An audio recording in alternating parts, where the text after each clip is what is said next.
Hello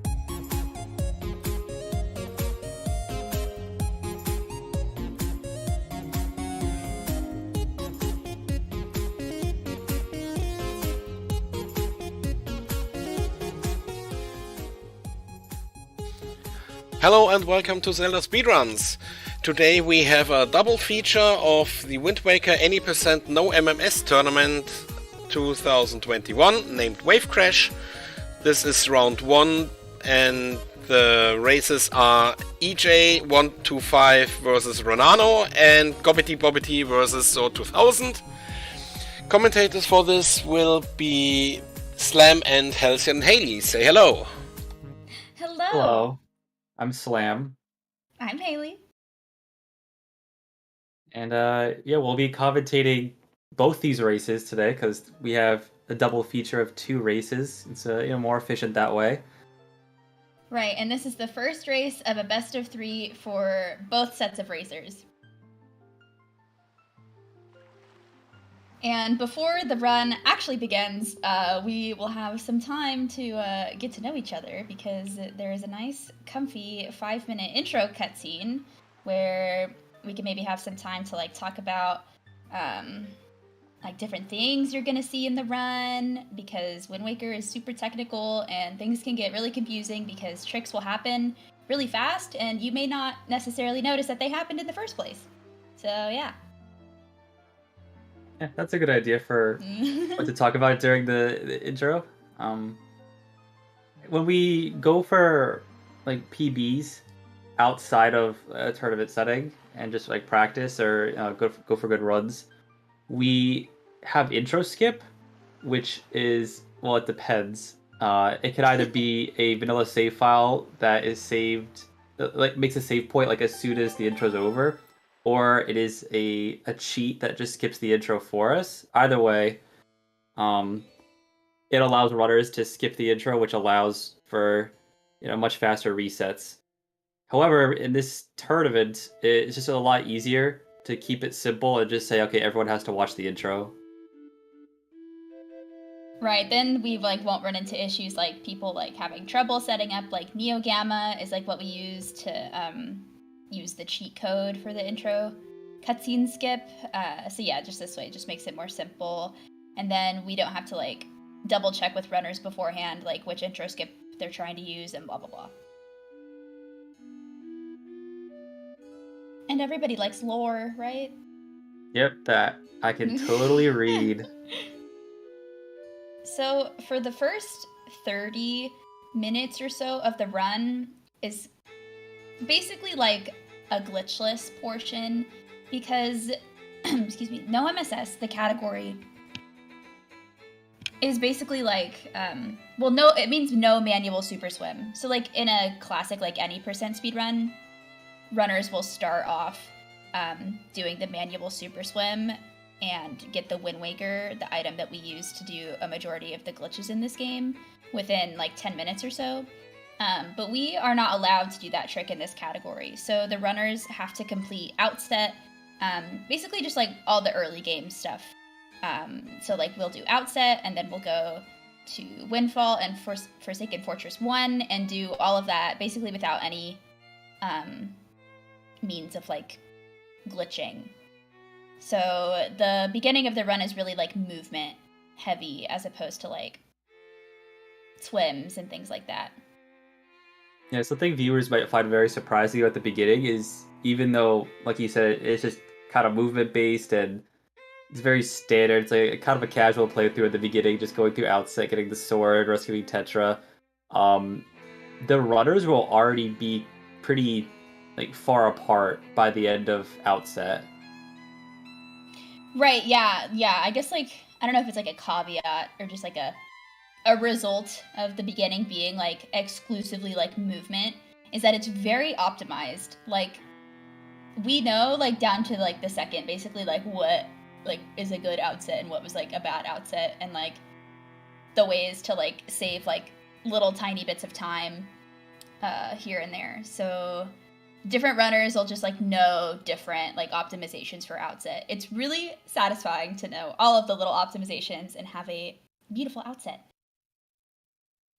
Yeah, Also, besides movement, there's a trick, I guess you could say.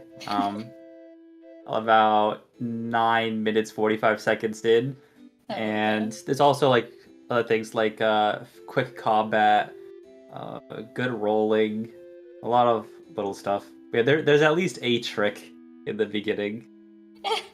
Yeah, I mean, yeah, I guess I would call them tricks. They're not glitches. They're more, I guess, trick oriented. And yeah, if any viewers are like more familiar with maybe Wind Waker Randomizer, you will have never heard the commentators probably talk about the significance of rolls. However, this is the standard definition version of the game, like we're playing the vanilla game, no like rando quality of life improvements. And SD has this thing called baby rolls or dry rolls. So like in rando, what they changed is that if you do a dry roll, it's like already a full speed roll. However, in SD, you have to start walking first in order to build speed, and then you can roll, and then that will be a full speed roll. If you just hold target and press A, you will get a very small roll. And you'll notice, like, when runners have to, like, roll up the hill to get to the Forest of Fairies to save Tetra, it's very obvious if somebody, like, misses a roll input, because you lose a lot of speed. Yeah, it looks very physics-defying. They literally roll in place. I mean, they move forward a little bit, but... Barely. Yeah. But, like, while I guess it's like it's not helpful there, there's like other places where dry rolls are like really helpful in SD for like setups for different types of tricks. So they're good and bad. And some people love dry rolls, like even just like in general, like we have some dry roll fans. Like I know EJ is a big dry roll fan. What about Gobbity? Is Gobbity a dry roll fanatic? Probably.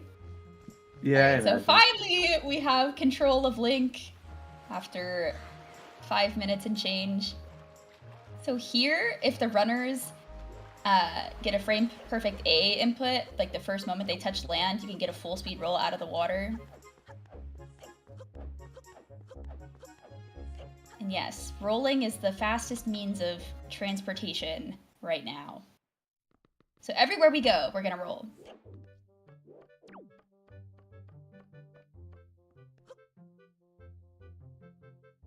Hey, more cutscene. Yeah.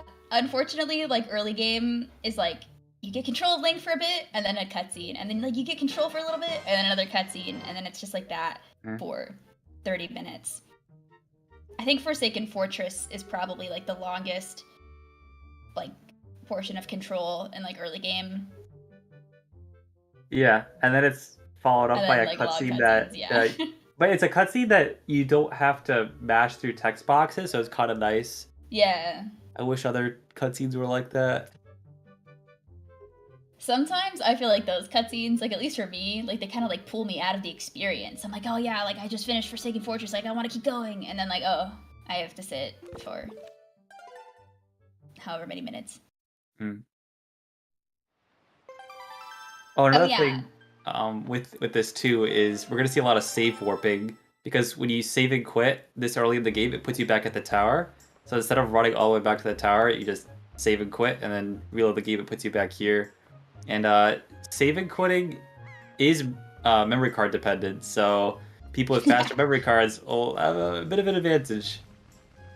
Oh yeah, and here there's a little bit of RNG. They all got the wave. That's actually crazy. I've never seen that before.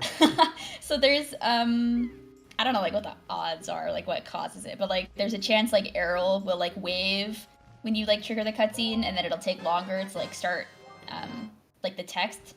And sometimes she doesn't wave, and so like you immediately get the text. So they all, like for all 4 runners, Errol waved. So that's slow. But not their fault, just RNG.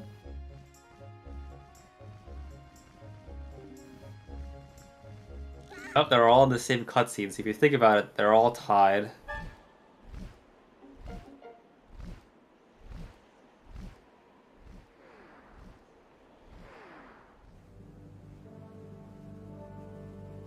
They're actually, 3 of the runners are actually pretty synced up.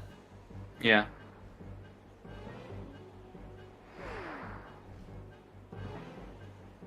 We're gonna start to see some differences after this cutscene when they go to get the sword.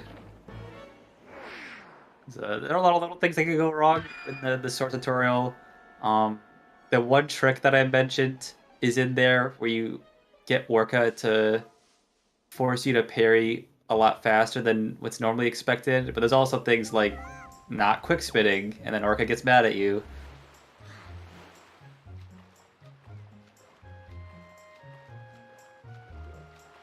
Also, who knows? Maybe someone will bonk on this tree on the way to Orca. This tree actually has the most insane hitbox. Like, a lot of times in Wind Waker, you can kind of like glide against objects and like avoid a bonk, but like still kind of like graze the object. But like that tree, that hitbox is just like so much bigger than like what the tree like looks like visually. Orca is fun because there is what we call like the Orca combos, where we can like get these like training phases done more quickly by it's kind of hard to explain, but we basically like move the control stick in like a set pattern and like mash B throughout, and then you get like what you see is like a really quick combo on Orca.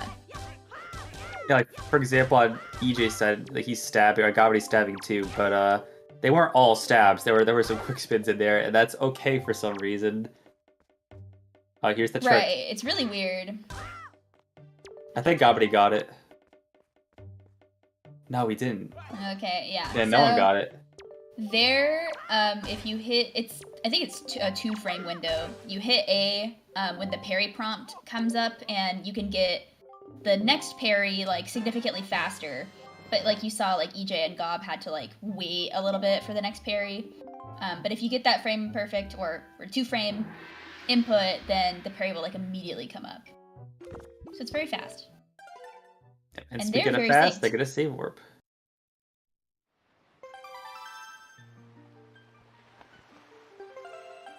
And you'll see they'll be back at the tower, which is kind of convenient. There is a more beginner-friendly route of this category where you have to pick up rupees on the island to buy bait bag for something later. But because these runners are not going to buy bait bag, they're just not caring about the rupees and save warping to the tower to get here faster.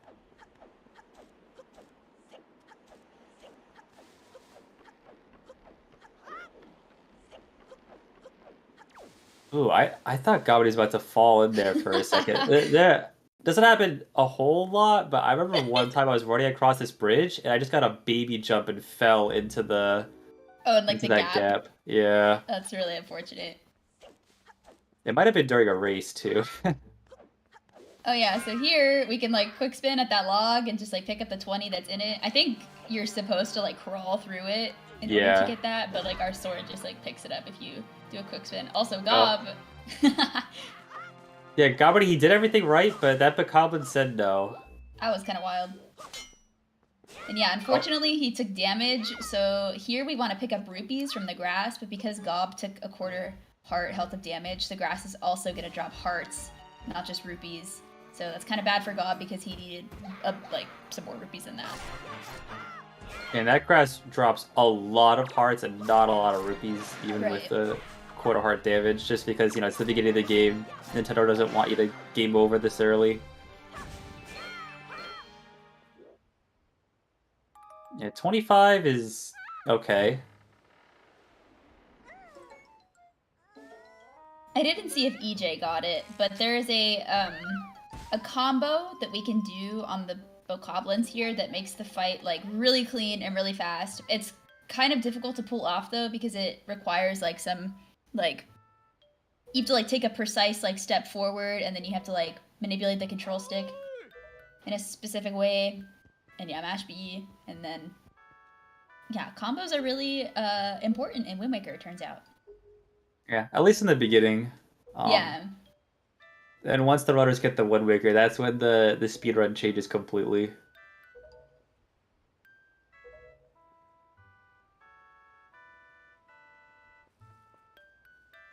Oh, here's a cutscene that no A presses to get to the text. It happens automatically, so Good chance to put your controller down and stretch and complain about how little money you have. So the reason why runners, the reason why these runners need money is they need 80 rupees to buy the sale, and so yeah, they should have definitely over 20. But later on, like Forsaken Fortress, they're gonna get another 40, and then Windfall will cover the rest. Right, and like if you get bad RNG early on, like in Forest of Fairies, then it's like not all is lost because like there are pots on Windfall that drop rupees. But like the more rupees that you get early on, just because they're in more convenient locations, like the better, because then you'll be able to get through Windfall more quickly. So it'll like save time later, basically, if you just get good RNG like sooner. Yeah, and Windfall, if you have really bad rupee RNG up until the end of the rupee route at Windfall, there is a backup pot, but that backup pot is random, so it can have anything from a green rupee to a red rupee, 1 to 20 rupees. Okay, that pot is crazy. I think that my disc has it like rigged or something, because every time I get to that pot, I need like 1 rupee. I always get the 20. Like, it's like so infuriating. So I'm like, oh man, I should have just like I should have just known that it was gonna be the 20, you know? Could have avoided all the other earlier pots. I'm sure a lot of no MSS runners want to buy your Wii after hearing that. Well, they don't want my Morth RNG, that's for sure. Who has the record right now for Morth RNG the tournament? That is a good question. Yeah, I think in the tournament it's Gobbity. However, there was a runner recently, I can't remember who it was. But it was Zhor, who's in the bottom. It was Zhor? Okay, yeah. So Zhor recently had a run. What was it? 13 loads? It was 14 loads. 14 loads. So it's 28 Morth attempts. Which, I mean, we'll explain what that means like when the trick comes around, but the important thing is that he lost... What is 14 reloads times 40 seconds? Or maybe even a little more than that. Let's just say 14 minutes, just to round up to a minute. Lots of time, basically. Yeah. And it's like a really small chance that like that'll happen. It was like 0.0002% or something chance that. It's like point. There's either 0.04 or 0.004. There were some math errors. I thought there were 3 zeros. Oh, there were? Oh, okay. There's a math error, yeah. I didn't do the math. I trust the other math people. Well, that was wrong, because they were wrong in the first place. Damn. Okay, Gobbity just got some really clean movement exiting Grandma's house. You have to do like a claw grip to like do that movement. It's like pretty cool. And that allows him to like get a really fast roll. Like when you land on the ground, there you'll either like land and then like you have to like stop for a second and then you can keep rolling. But like what Gob did allowed him to just like get a roll like out of the jump, and it was like really smooth and clean. Alright, so I pull up the Morth leaderboard. It's not Gobbity, it is Endvad with the most number of failed Morths with 13. 13! Wow. Oh, 13 Morths, not loads. Yeah, so then like in Zhor's case, out of the tournament, it was 28 Morths. Right.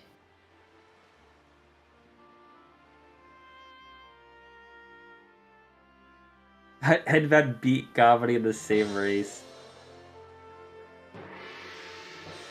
Yeah, cause I think they both got their bad Morth RNG in the same race. Or no? Oh yeah, I think that's right, because Gob was like, oh, I definitely have like the Morth record now. But then like it turns out his opponent had like insanely worse RNG that he had. Okay, so coming up is the Ropes game. Ropes 1. Here, PK would know all about this, but there is a potential for a crash to happen. It has something to do with like, you'll see Nico like kind of like wind up and be like, and then I'll jump, and then he'll like make a noise. But apparently like in his like jump off animation, like right here, on EJ's screen. Yeah, so Yeah, so, EJ like, got there. past one of the Right. crashes. They crashes in more than one spot. The more common crash, I've never seen it before, but I believe it's when Nico's swinging on this rope, like he can't jump off, it just crashes as he's swinging on the rope. So, okay, it looks like EJ avoided that. The likelihood that it happens is like really low. We like almost never see it happen. But like when it happens, like gosh, like when was even the last save? Like I don't even know. 10-minute mark, because that's when you get the sword. Wow. So that was, 8 minutes ago. Oh, EJ! Yeah, so you can see, it's really okay, the ropes game, it should be so simple. Like you like grab the rope, you like mash off it pretty fast, and then you'll get like a the right distance of a jump. But like sometimes you mash too fast and like something weird will happen. It's just like the mechanics with the ropes in this game, it's just like You also have to worry about analog glitch, where I don't know the details Right. about how it works, but there are times where you swing off the rope, you land, you hold one direction, and Link walks in a completely different direction. Yeah, so in order to like reset that, you have to like go neutral for like a little bit. Hmm.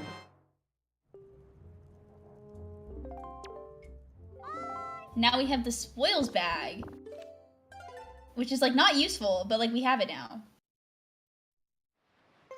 If anything, it's the opposite of useful, because if any of the runners pick up a spoils, then it'll play a cutscene and say like, "Oh, you got this spoil for the first time," when we don't care about spoils.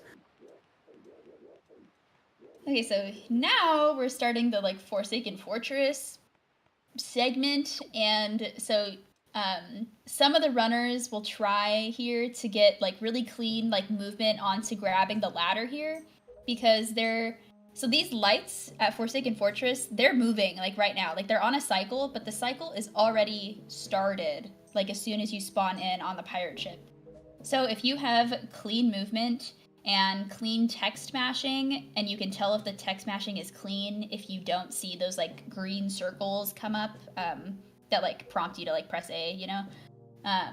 So if you have all of that and you do all that well, you can go for the fast light cycle, which also has like really precise movement. If you mess something up, then it's like kind of GG, and you'll get caught and get thrown into jail.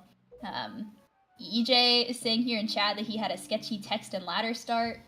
So then if you have that happen, you can still get the trick if your movement is like really clean, but it's like more risky because then the lights are further in the cycle than you would like ideally like them to be. So I know that Gob will probably for sure go for it. Sounds like EJ is debating.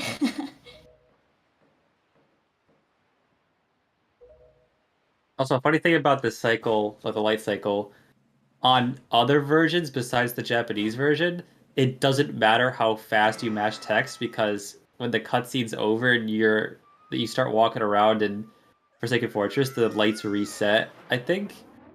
All I know Really? for sure is that in other versions, your text mashing does not matter at all. But I don't know what that means for like how you go for early light cycle, or is it like slightly different movement? I have no idea. I ran glitchless in the high definition version. I'm pretty sure that my text mashing like mattered, but I don't totally remember. So we'll have to fact check you, PK. Sorry to Okay, say. it was it was a GDQ race, like it was on commentary from Mm-hmm. like 20. When was Ace at GDQ? Because it was when he was running at GDQ. A long time ago. I don't know. Yeah, like 2014, 2015. But yeah, this, I mean, it's not like the game has gotten patch updates since then. Ah, EJ. EJ has been caught. So yeah, like he said earlier, his like movement and text mashing, like, was not really good enough to be able to get the fast light cycle. Looks like Gob got it though. Yeah, Gob will be fine. Oh, he's fine, yeah. So yeah, because EJ got caught, then we get like bonus Wind Waker, where we get to see the jail and this like cute little crawling portion. And there's like a pot here, you could get some rupees. 1 rupee.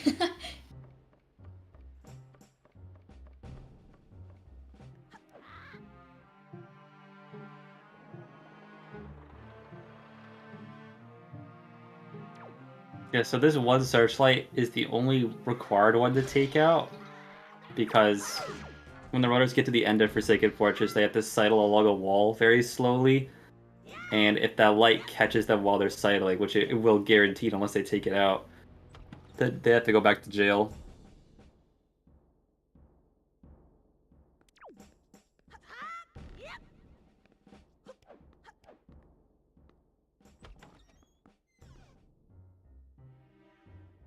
Looks like Zhor is having a little bit of difficulty with this Bokoblin. So we have like a pretty consistent setup in order to get the Bokoblin in like a good position, but it's still RNG whether or not like he attacks you for the second time, which is important to be able to like quick spin him off like smoothly.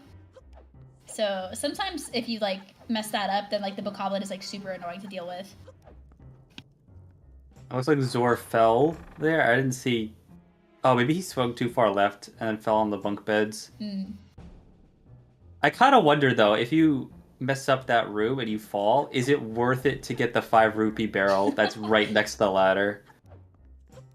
I think it is. Well, isn't there a chest in that room too? Isn't that the 10 rupee chest room? Yeah, but I mean, you're not necessarily going to fall all the way down to the bottom. Like, I mean, okay, Zhor didn't fall down to the bottom. He just fell on top of the bunk beds. Right.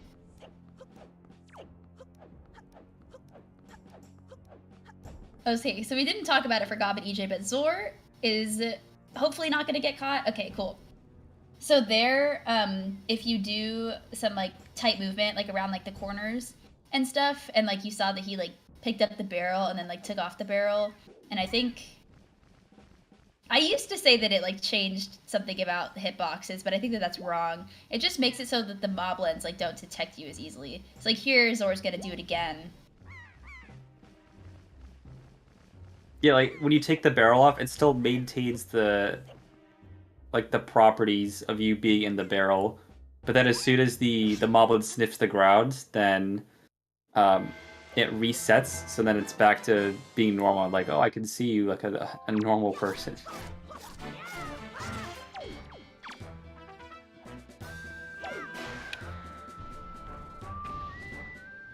So this Bokoblin is like our last opportunity to like do a combo basically, because like the optimal way to defeat this Bokoblin is to like do 2 stabs and then an Orca combo.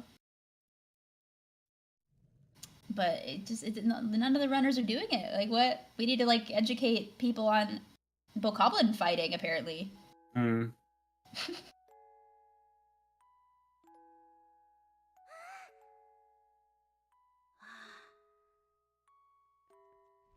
Oh, EJ almost picked up that joy pendant. You would have got a cutscene. No, the sword was there too.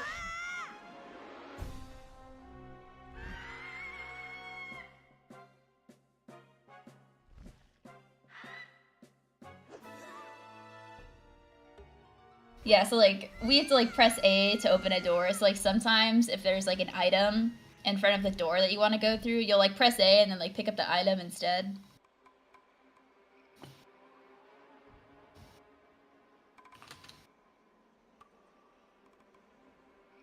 So yeah, this is like that other cutscene we were talking about.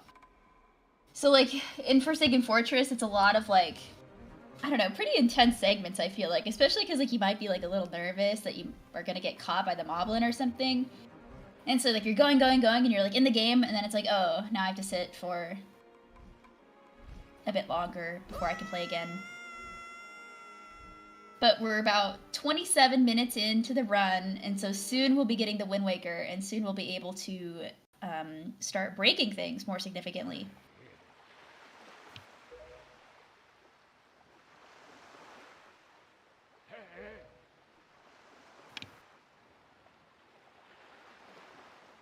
And there will be just 1 sailing portion.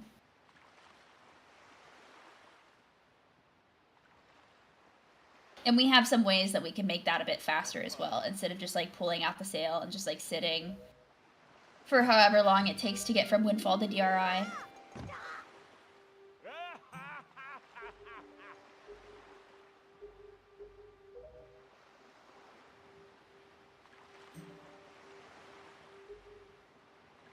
If you're very observant, you might, I don't know, remember from playing HD or from playing, I think even like the English like release of this game, there's like an additional cutscene throughout all of this where you see Link in the water and you see Coral like cruising up to him, and then it like switches to like this cutscene that EJ and Gob and Zhor are in on Windfall. But in the Japanese version of the game, that cutscene does not exist.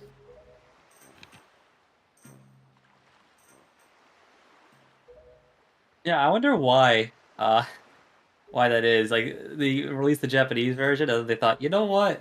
We don't really explain how Link gets to Windfall and he's on this boat. So then, naturally, they include a really tiny cutscene of the boat just tapping Link in the middle of the ocean, and that explains everything somehow.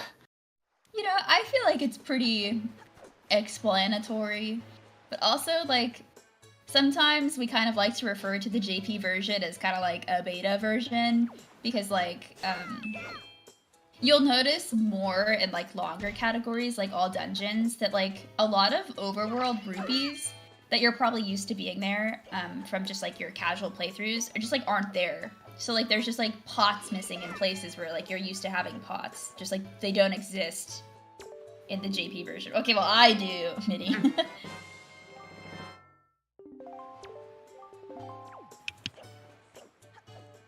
Yeah, EJ got okay rupees there in the grass.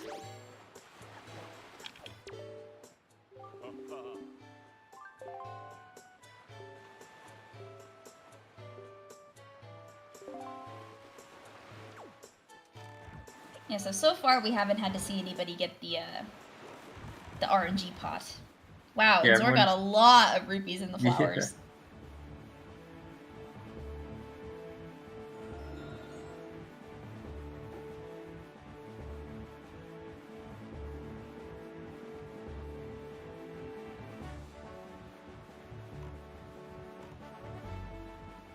Oh yeah, so here, EJ and Gob are sailing to Dragon Roost, where we're gonna get the Wind Waker. And you'll notice that they don't just like have the sail just like out like, a normal sailboat would have. EJ is doing sail jumping, where you put away the sail and then pull out the sail and jump at the same time, and you get kind of like a speed boost in the air. And like the longer you're in the air, then the longer you keep that speed boost for.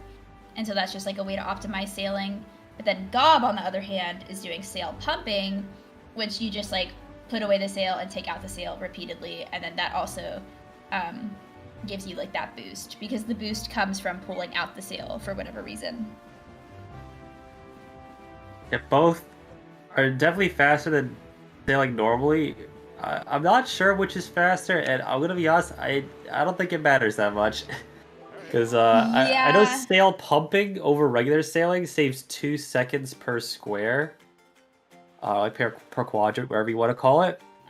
So, I don't know, we're talking about 2 seconds in a category where this is the only sailing. I guess 4 seconds. Yeah, I mean, I feel like it's definitely more entertaining also than just like sitting, with sail out.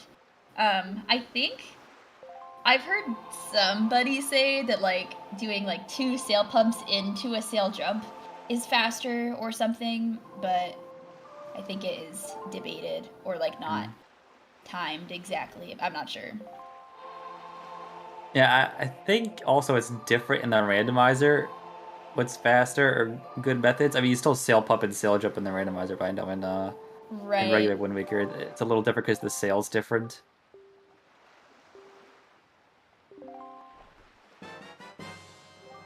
Finally, we have the Wind Waker.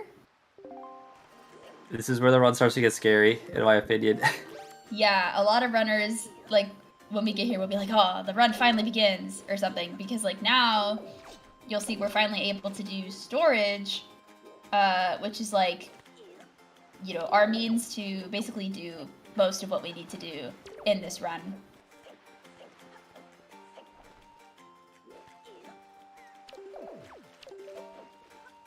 So Gob got pretty good double storage there. It was fast.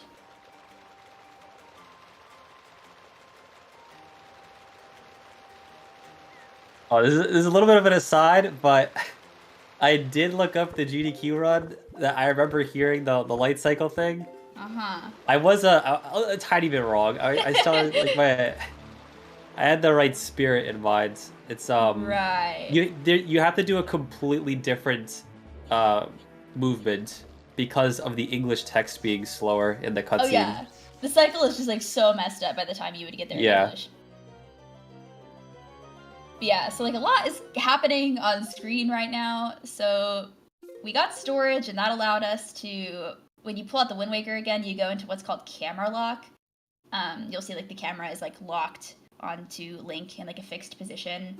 And then so when we get in the water and we hold a specific up angle, like either up right or like up left, depending on which way camera lock is facing, we can charge up speed and then do a super swim to like wherever we want to go. And then on Crescent, where they open the chest and the world like kind of goes completely dark, that's because there are some chests in Wind Waker that will play like this really dramatic looking cutscene where like the lights dim and like the chest like lights up. And so because we have storage, we're storing that cutscene, and it like stores that quality, I guess, like of that cutscene where like the lights go out.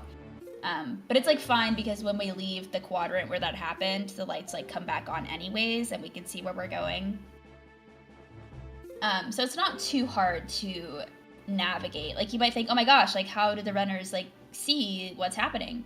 Well, you'll see like there's like streaks of wind in the background. Like you can see like if you like change which way you're facing, you can see the light from the choo-choos, the electric choos, that like help give you an indication for if you're charging correctly. And we have the map too, because we get the sail, we have the sea chart, and so that then you can see where you're going with the sea chart.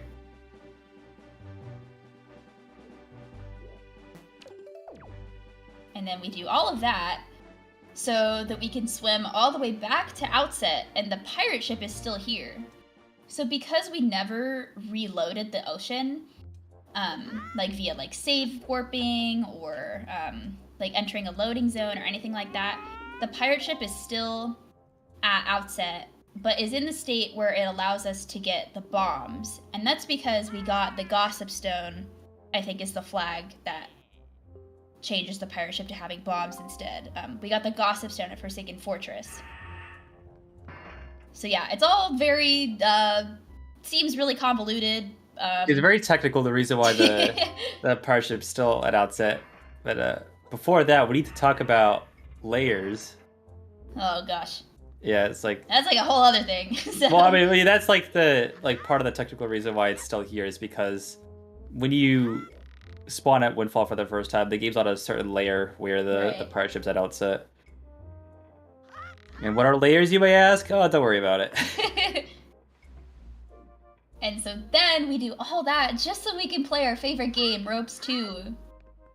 There's like a cute little thing you can do where you'll see EJ do it right now. Like he like let go, but then like re-grabbed the rope.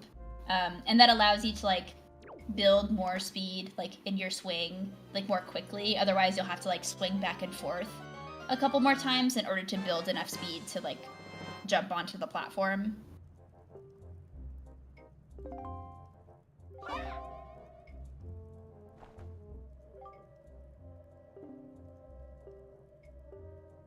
Oh, Ronano is in at Windfall. Yeah, I just noticed that. But it says that, okay, I think that he is gonna do Great Fish cutscene skit. So if you reload the ocean, or like fail the swim to Outset for whatever reason, then you no longer are able to get bombs at Outset because the pirate ship is not there anymore. So as a result of that, we have to get bombs a different way, and the other way to do that is by doing Great Fish cutscene skip, which is what Ronano is going to attempt to do right now. And that will trigger Endless Night, and then you'll remember maybe in your casual playthrough that you got bombs at Windfall, like during Endless Night, and so that's what Ronano is trying to do. He's trying to spawn, and he got it. Okay, great. Nice. Endless Night, that's another one of those layer things that I was talking about earlier. Also, Yeah, welcome people from Zelda Speedruns 3. We're in the middle of a no MSS race, a 4-way race. Well, we have 2 races going on simultaneously, basically. But yeah, welcome. Yeah, so the left side of the screen is one race, and the right side is the other race. They're just happening at the same time for Right. efficiency's sake. So, I mean, Gob and Zhor were pretty close, but Zhor did fall during the ropes game, so that cost a little bit of time. Mm.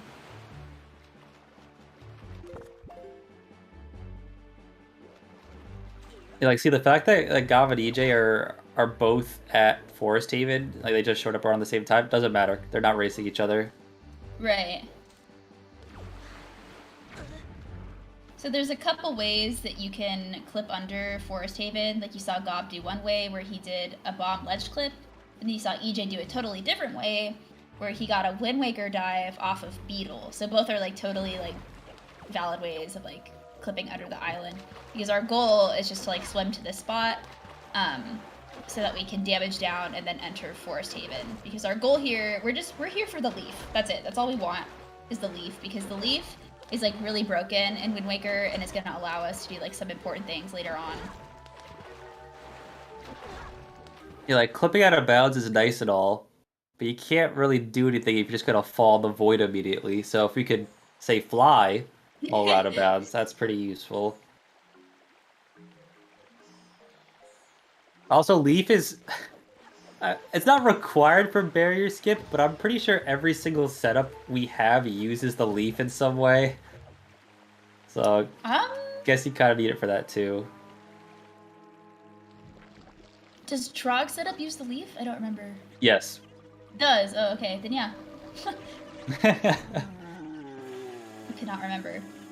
So yeah, you'll have noticed, you may be confused, like, you know, commentators, like, why were they taking damage before going into Forest Haven? Like, don't we want to, like, survive the game?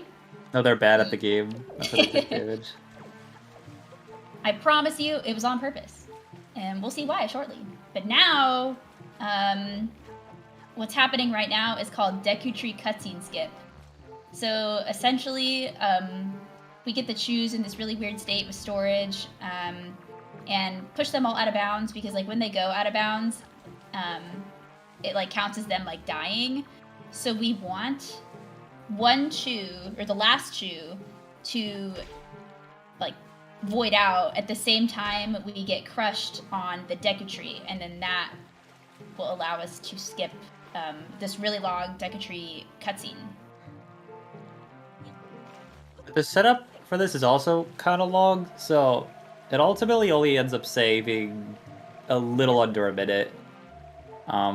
So like people that are new to Wind Waker probably should not be learning this, but if you've been playing it for a while like Gobbity, you'll learn it like 8 years after you start playing Wind Waker.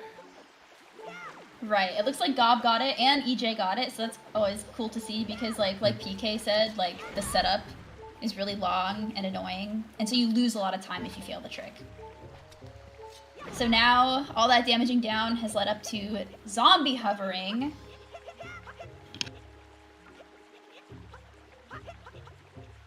So basically, yeah, so you take knockback from the bomb, and that's like the last bit of damage before you're at like 0 health. And we think, or at least I think it's because the game like gives you like a certain amount of frames where it allows you to like get healed by a fairy. Like we think that that's why like those frames exist that allow you to like input something, but we use like that set of frames to input a jump slash, and then if you keep jump slashing over and over and over again, then you can just like keep gaining height, and that allows us here to get the leaf. Because like originally, like in like a casual playthrough, you would have gotten the grappling hook, and that's how you have to climb the bulbs and stuff.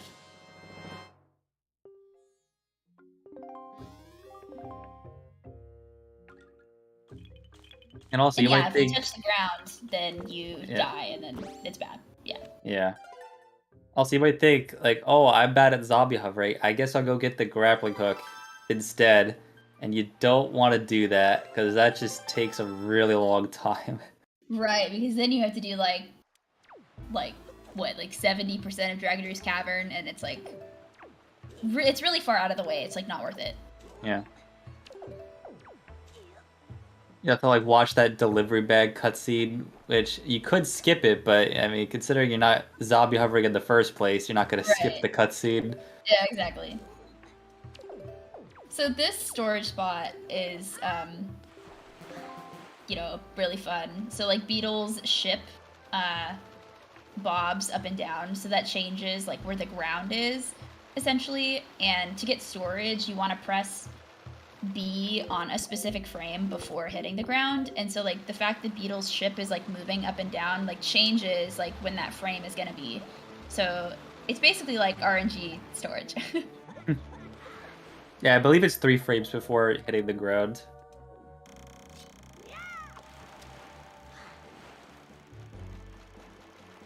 Oh yeah, I guess we haven't really explained chest storage. So like, we get storage, right? Like doing a Wind Waker dive and like hitting B a few frames before hitting the ground. But then if you open a chest while you're in that state, then you can store the chest opening cutscene, which is what EJ is doing right now. And that changes Link's hitbox. It just makes it way smaller and allows us to like clip through things basically. So like you'll see Gob is about to pull up to Gob always cuts that swim so close. He does that on purpose for going fast. It's fast. It's kind of scary to do in a race. Yeah, so these runners, for EJ and Gob are at the swim right now, and they are going directly to Thorn Ferry without getting a refill. There are refills on the way, but they've opted to not do that for speed purposes. I thought EJ was for sure gonna drown, but I guess not. Oh yeah, so unfortunately Zhor missed the Deku cutscene skip, and so like then you see like we have to watch like this really long, annoying cutscene. And sometimes it feels like the trick fails for like no reason, and it's not like necessarily you know, the runner's fault. It has to do with like how you timed the side hop to get the Chew out of bounds, and like if you were able to void out, and like all those things. Oh, peg storage. This is a fun trick. Ooh. So, for a while, we just assumed that you could not get storage on like really small islands like this because, like, where are you gonna climb up a ledge to like get pushed down from to activate the whole 3 frames before hitting the ground thing? You probably can like do something with chest storage and like climbing up the tree to the top of the shell and getting storage that way, but I mean we're not going to do that here. So the trick is that a peg pushes you up a little bit, like they're like this part of the geometry pushes you up and makes you fall back down when you walk on it or roll up it. So then you can pull Wind Waker out very, very quickly and just get storage. Oh, EJ? He's probably fine. Be okay. Yeah, this is fine. Okay. Yeah.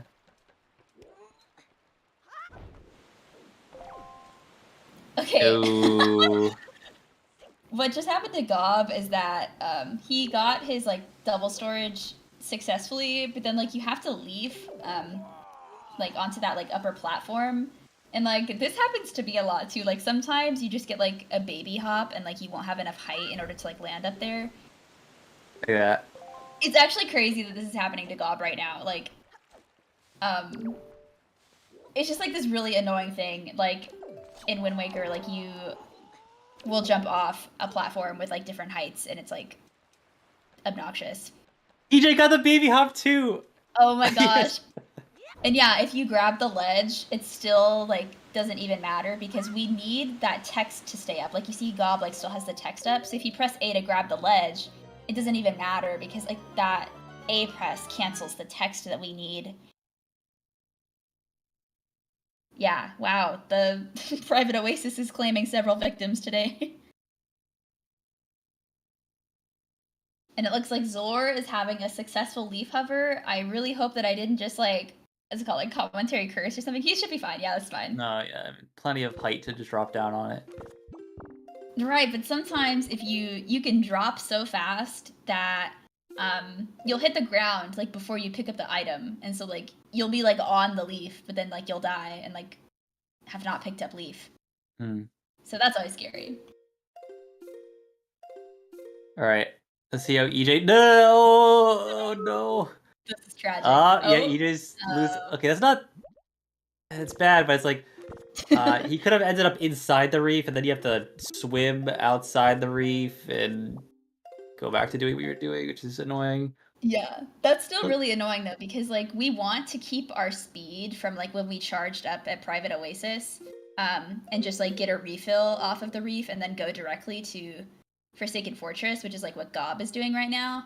And so because like it just like has something to do with like the collision being like finicky, like if you swim directly against the reef, like sometimes you could like swim up the wall, and then if you land like on top, then that like kills all your speed. Then you have to charge up again, which is like pretty slow. Right.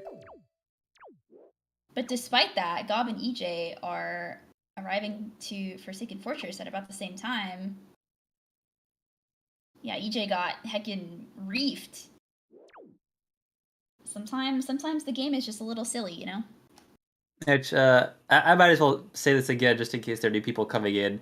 EJ and Gobbity are not racing each other. Right. They're doing two separate races at the same time, so the fact that they're neck and neck does not matter at all.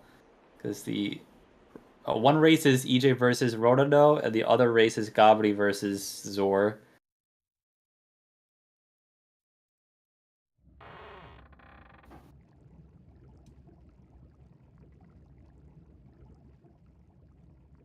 So yeah, we'll probably see Zhor get one of those refills that we talked about earlier that Gob went ahead and skipped out on. So like these pillars, I guess, just like, what would you even call it? They just like have a refill.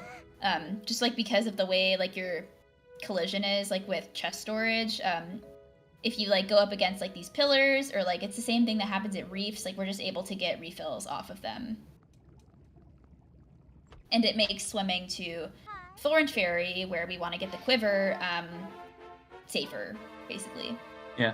There's a lot of refill spots on this swim that Zhor's doing. So there are those pillars. There's the platform at Cliff Plateau. There's the giant part of Bird's Peak Rock. Like just like Right. anywhere on there you can get a refill. But you also run the risk of swimming up Bird's Peak Rock, which is very funny to see, but it is not funny in a race. Like what I'll do is I'll like charge a lot at the sub, and then aim for the pillars and get a quick refill and continue on my way. But if I miss the pillars, which I do like almost every time, then I'll go to Bird's Peak, but then I have to be careful not to swim up the top. You should just commit to the no refill. I don't charge for that long.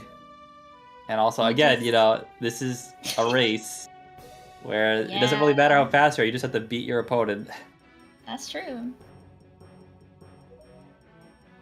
Ronano got a clean liftoff. I don't think we saw anybody fail liftoff, unless I missed it. No, no one did. Everybody's had some clean liftoffs today, which is really great. Zhor did accidentally fall back in the fairy cave.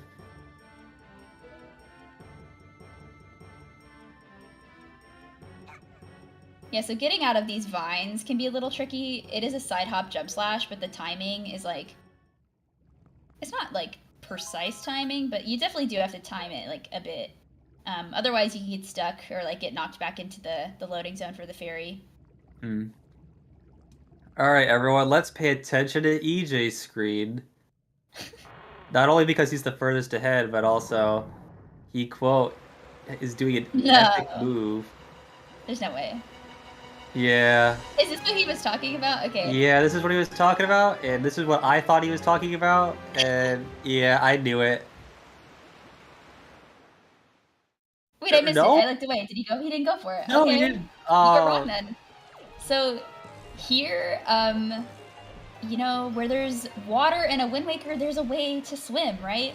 So, like, one thing that, like, you can do here, which is, like, really ridiculous and nobody goes for it and, like, runs because it's, like, really difficult to do. You can get, there's a place where you can get storage at the bottom of this, like, arena. But you only get, like, one attempt, and then you still have to, like, charge a swim. And you can keep your speed out of swims and then, like, climb this, like, spiral that way. And it's, like, fast, but really difficult, so nobody does it. But, like, you might remember that, like, we never, like, got the Skull Hammer, and that's, like, kind of the way that you're supposed to defeat Helmarock.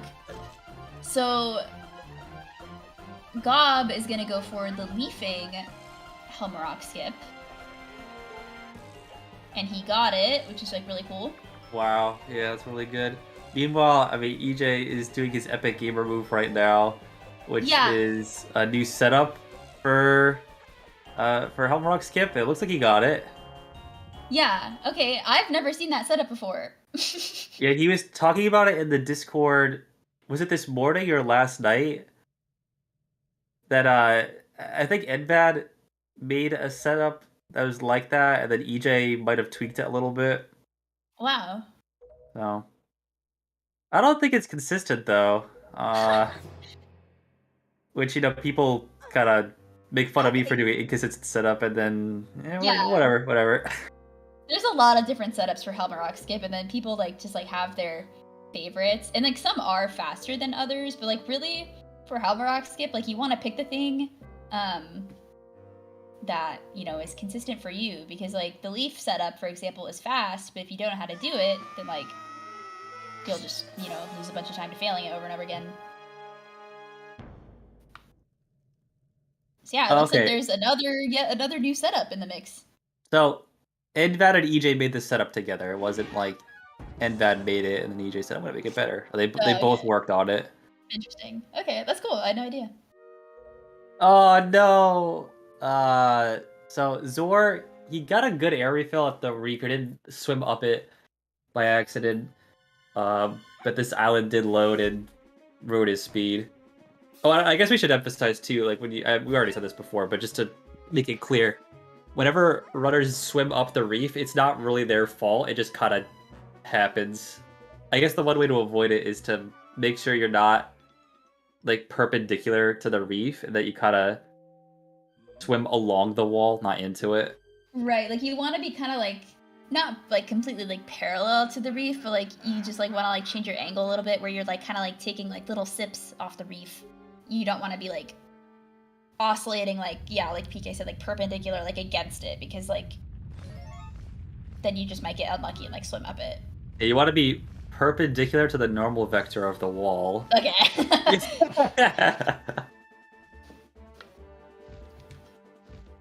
Yeah, so just because like if we say perpendicular or parallel, and then I feel like if you don't say normal vector, you just say the wall, it's unclear what that means. Right. But also saying normal vector is, you know, it's not exactly clear either. Yeah, it's not exactly a common term. Yeah. But so like Zhor on the way to Forsaken Fortress, like you can get a refill off of Mother and Child, so it's like not a big deal if something goes wrong on the way to.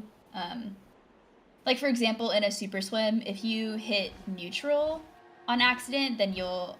Wow. I've never seen that before. Did you just see what happened to Ronano? Yeah. That's I did not know you could swim up these pillars. Now I am terrified of them. I don't think I knew that either. Yeah. Yeah, so like I guess like a similar thing that happens at reefs just happened to Ronano, but like at the pillars, which is like really uncommon. Yeah, that's just like unlucky, basically. Wow, what was I even saying? Oh yeah, Mother and Child, super swimming. So during a super swim, to like keep, how do I want to phrase this? It's optimal to hold ESS during a super swim, and that helps you like maintain speed. Like you lose it at a slower rate than you would if you were neutral. So if you hit neutral on accident, you like will lose a bunch of speed at once. And and then so that could like ruin your swim. So it's like important to know like where you can get different refills like around R, so that you can like circumvent that. Well, you say get an air refill at Mother and Child's, but there was one time I got an air refill. Luckily, this was not a race. I was just practicing. Did you clip in? No, I didn't clip in. I Okay. swam all the way up the wall and fell inside the island. Wow. You can get out. I don't want to say easily, but at first I was like trying to do the bomb ledge clip, and then I realized, wait, I have chest storage. Right. So with chest storage, it's as simple as like grabbing the ledge from above, climbing back up, and the act of climbing up clips you out of bounds. However, you also need storage to get fixed camera to continue the super swim. Unless you do the whole thing with fixed camera, which you're probably not going to do. Right. It's a little tricky, and it definitely does waste time to get out. So, but yeah, I mean, most of the time that doesn't happen. You can just get an air refill, no problem. Yeah, no, usually we try to like avoid having to get a refill at Mother and Child, but like you just like might find yourself in a situation where you like have no choice but to get one there. EJ, were you just watching EJ stream? Yeah, Is that the new? So he was dropping. It's Why? called the Zhor.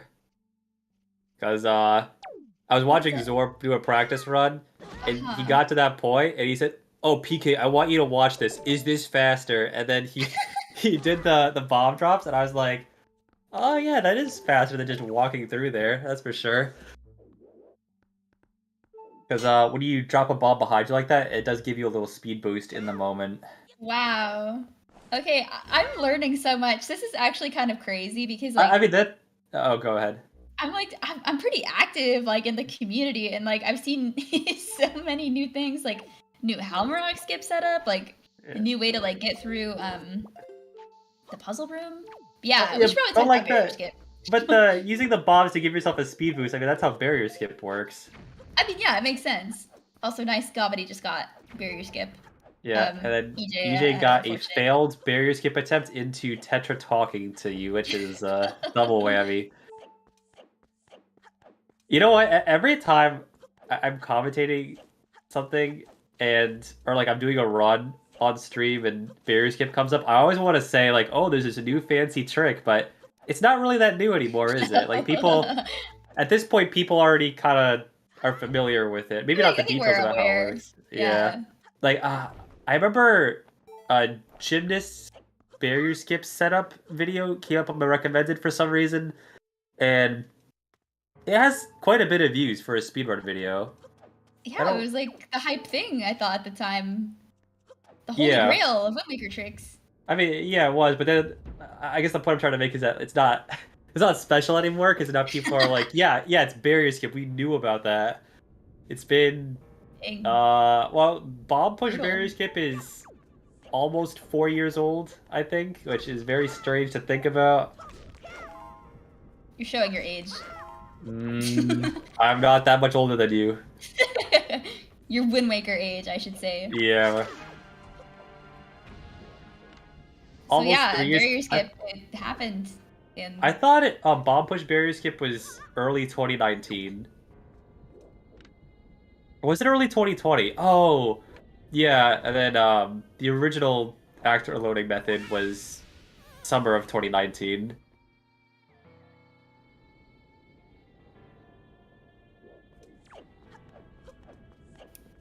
Which, oh yeah, it's not really relevant right now, but actor unloading is banned in this category. So, even if actor unloading comes back to any %, which it will at some point, it won't be allowed in this category, because the whole point is to have an easier category that's nice to do in, you know, like races and tourneys like this. Yeah, exactly. Yeah, there's no such thing as like an easy Wind Waker category, but like this is as easy as it's gonna get. Din's Pearl. Oh yeah, Din's Pearl, I guess, but there's no easy category that beats the game. Right.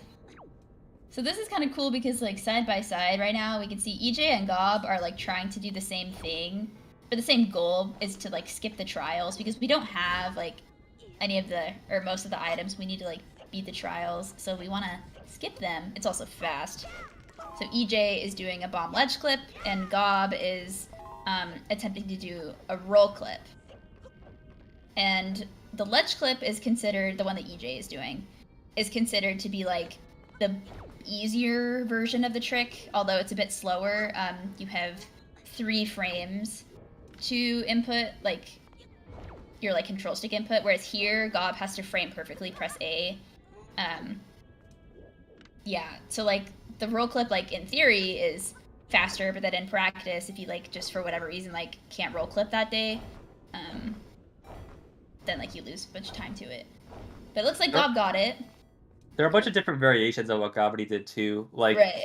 instead of doing side hops to make sure your position's right, you could also drop a bomb and then push yourself into the bomb to clip out.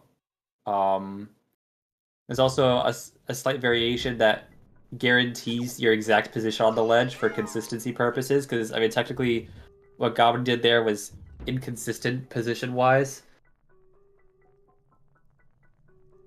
Oh yeah, I'm looking this up. So Gymnast's bomb push barrier skip video has 100,000 views. Wow, okay. And the the video where I'm not gonna click on it, but I'm pretty sure it's the one where he pulls a grappling hook on DRI 200 times or whatever, however long. That has 31,000 views. Yeah, because back in the good old days, to skip barrier, you had to get the grappling hook and then press grappling hook. I don't remember the exact number. It was like a couple hundred times at least, and then you had to press grapple elsewhere. 1,975 grapple pulls per completion of the game. Yeah, so basically, the bomb push barrier skip is like amazing because Yeah, it's pretty easy, like all things considered. although I'm looking forward to when 80% gets to the point where we put actor loading everywhere, and that includes barrier skip. And if the actor loading setup's just slightly off and there's the barrier still there, you just do bomb push barrier skip and move on. But then again, wait, if you do that, then that would mess up the rest of the actor loading setup. So maybe you wouldn't be able to do that. So what I'm really saying is Wind Waker's in a good state right now, and it's gonna get really messy when actor loading comes back. When It is when. I feel like that would require somebody to be actively looking for an actor unloading setup, which I don't think is happening right now. Yeah, I mean, it's not happening right now, but Right. it's definitely going to happen at some point.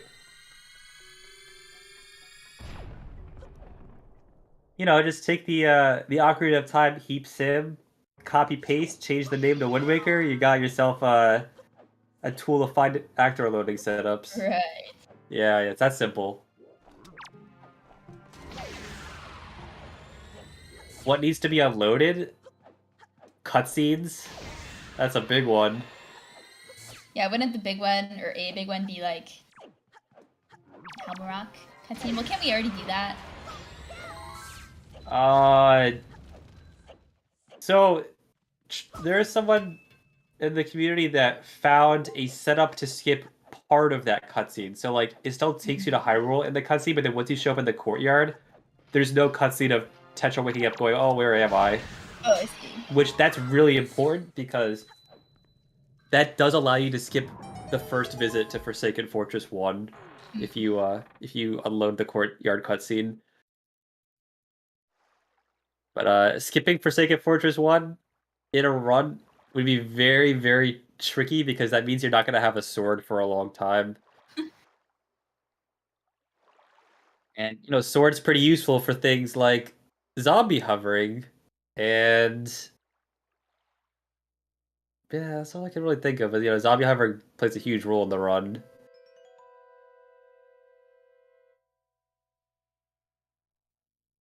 Oh, well, I guess for barrier skip, you'd have Master Sword at that point, but you can't do bomb pushes with without a sword. Right. Basically, Wind Waker is, you know, it's kind of complicated. Yeah. So Gob and EJ are now entering Puppet Ganon. And because like we never, so like the intended way is to get the boomerang, and to like cut down Puppet Ganon's ropes and things like that. But we don't have boomerang, and it's faster to call like sniping Puppet Ganon. And it can be kind of tricky, especially phase 1 is, I think what people agree is like the hardest phase of Puppet Ganon. And it takes a bit of practice to get used to like the timing and things, because Puppet Ganon's tail is going to swing a lot, and like his movement is RNG. Well, there, EJ got that first hit is free. It's like the only consistent hit in Puppet Ganon. And so if you get that one, then you only have to get like 2 more after that.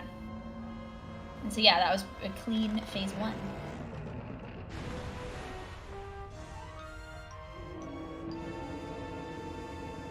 I wasn't even paying attention to EJ's screen. Yeah, he beat PG1. Yeah, he's just done. That's how fast he is. Oh, Zhor's doing the Zhor as we speak. Okay, so we need, as a community, we need somebody to time. So there's a few different ways to like go through that room, like Gobbity earlier, like you can roll around the like the coral like trigger. So like the reason that some people like don't go through that way is because then you can't roll, because if you press A, then like a bunch of text will come up of like coral yelling at you. But apparently people have now found a way to, not found a way, but like if you drop bobs and you like get that little speed boost, then that's pretty fast too. But we have no idea which version's faster. So it is part of it's timed. So rolling around the trigger's faster than walking through it. Right. But we don't know about. Yeah, we don't know how the Zhor plays into things. Right.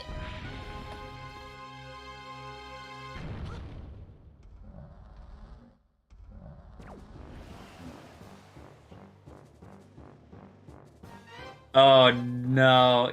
Yeah, EJ, a little bit of a blunder there. He wanted to be cool and go for Trog Shot, but kind of low on magic right now.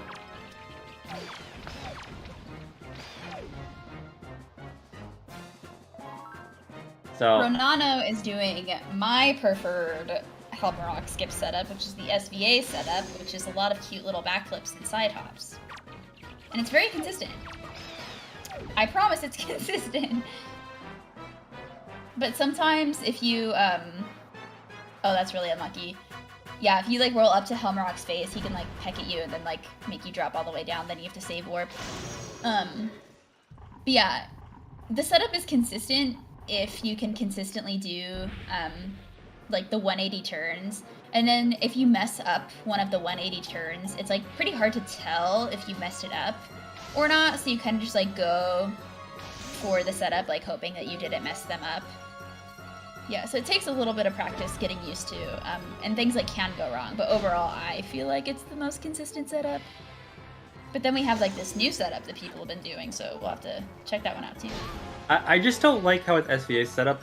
If you mess it up, you probably have to refill out hearts just to survive doing the setup again. Yeah, that's true. Also, for people watching Gobbity and Zhor's race, you might be thinking, oh, you know, Gobbity's finishing up Puppet Ganon, right? However, now is the fun part, the best part of any % no MSS, which is the Morth RNG. So we talked about at the beginning of the race how we have a mini competition to see how many Morths it takes to progress through the game and like burn this pot lid to unlock the warp. You can see EJ's taking a crack at it with no luck. And, you know, you can just keep trying forever and never get the Morth to burn the pot lid. I mean, in EJ's case, he's going to do the backup hover. But I don't think Gobbity knows the backup hover. I mean, yeah, I don't know, to be honest. I mean, it's like, if you just, well, we'll see EJ do it. There's like 2 different like ways you can do it. You can just like kind of do it without really having like a super specific setup and just like drop the bomb onto the pot, wait for it to explode, and then like fall and die basically, and then like roll back to here. Or what EJ is going to go for is there's a fairy pot up here as well, and there's a way that if you like drop the bomb at a certain spot and like fall at a certain time, that the fairy can heal you, and then so you don't have to like die and like roll all the way back to the propaganda room. So we'll see if he's able to get that. There's also a third option where you don't have a setup and get the fairy anyway. Right. But yeah, it looks like Gob is going for the hover. We'll see what Oh, he goes for. So yeah, it looks like EJ was able to get healed by the fairy, so now we're just like here. So yeah, it's slow, but if you go for the Morph for the first try and you don't get it, then a lot of runners have opted to go for this instead, just to like avoid having to go through all the RNG. But then you have to damage down again, which is like the really annoying Did Gobbity get it? Oh! Dang, yeah. So he opened the pot though. Which is still good. Yeah. But yeah, just still like not as fast as what EJ did. Right. Because like Which you is saw right on the EJ was fairy. able to get healed and like stayed up there. So Gob he like accomplished like 50% of the goal. The important thing is that he's not having to get the Morph RNG anymore though.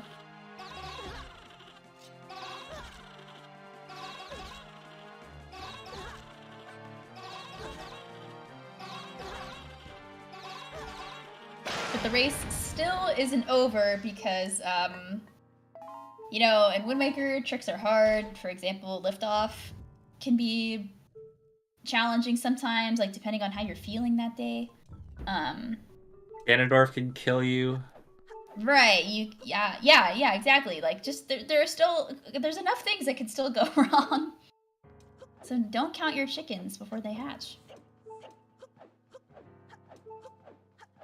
Woo! Wait, what? That's crazy.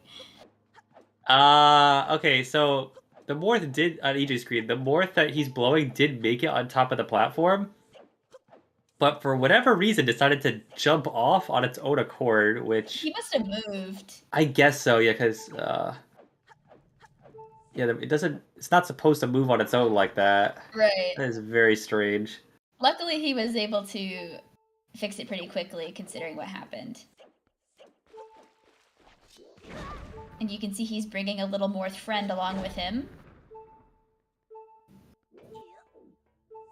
Okay, we've got liftoff, so we should be okay now. And the reason he has that little Morph friend that's like hanging out like with him, you know, is because we can, so like now we only have a heart, right? But Ganondorf does a heart of damage if you get hit. So what you can do is you can bring a Morph with you during Morph Hover, so then you can have 2 hearts going into Ganon. There's also a way, if you bring 2 Morphs with you, that you can have 3 hearts going in, but that's like, it's just a little extra work to be able to get that. And EJ taking a break from the speedrun to type in chat.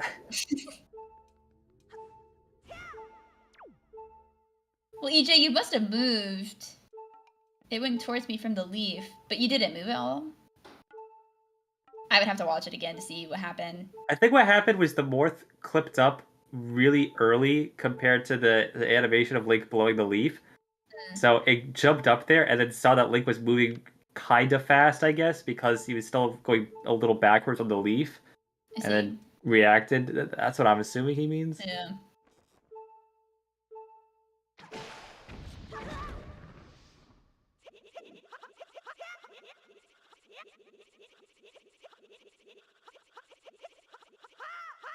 Gob also has successfully done Morph Hover. So far, we're looking good in the liftoff department. Like, no, not that I've seen, no failed liftoffs. So, failing liftoff is really annoying. Yeah. There is a setup that like involves pause buffering to air quotes consistently get it, but Yeah. I think no matter what you have, it's always going to be not guaranteed.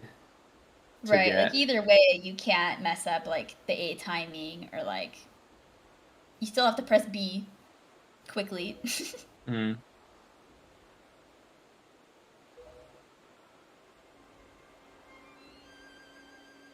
So yeah, Ronano, like is getting that text that we talked about earlier. So like that's why Zhor and EJ were doing like that bomb thing to avoid that text, but still get through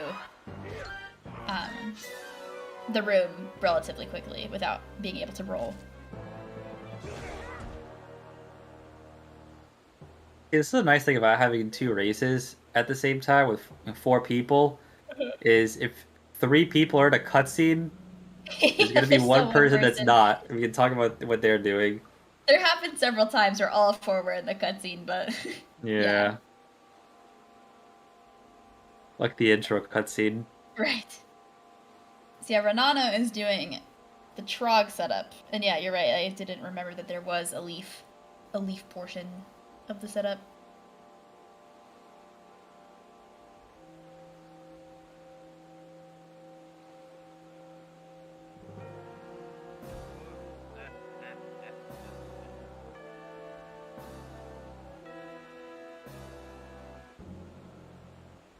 Let's see how Zora does with Pup again.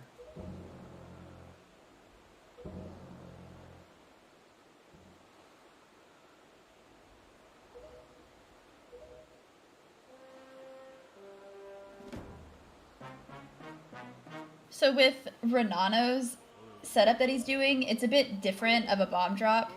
Like the queue is different. So, oh, we got it. That's great. Nice. Okay. So yeah, what you want to do is, instead of like all the spinning that you guys might have noticed earlier, Ronano is looking for the very first frame that the bomb is above Link's head, and that's the frame where you want to press B. So, as opposed to with the spinning setup, you pull the bomb and then you spin, and but that's like not really like part of the setup. It's just so that we can have a queue, because like for different setups, it's like you want to drop the bomb at a certain point in Link's like kind of shuffle animation, because he like moves around a bit when he's standing still, but pulling bomb, I guess, like resets it in a way so that we can consistently know that like at this frame, then he'll be at this point in his animation, and that's when we want to drop the bomb. It's a good thing that Link shuffles when he's holding a bomb above his head, because I'm pretty sure that's the only reason why barrier skip works. Right. That was actually a big reason why we assumed that barrier skip with a bomb push was not possible, because we didn't think about how, oh yeah, Link shuffles around when he has a bomb above his head. Maybe that makes a difference. EJ just said that he hit eject on his disc. But, oh, after the end. Okay. Well, GG, EJ? No, well, that's not GG, because he needs to advance to the second text box.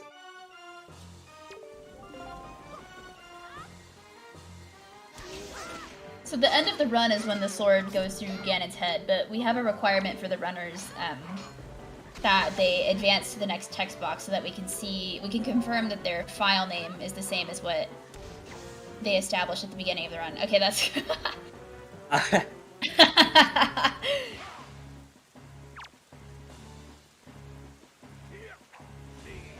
You know, Wow. Yeah, I would not want to be a mod. It's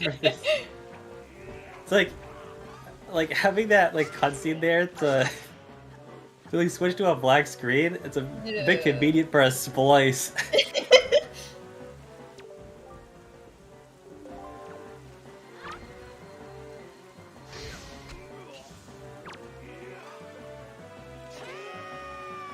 GG Gobbity.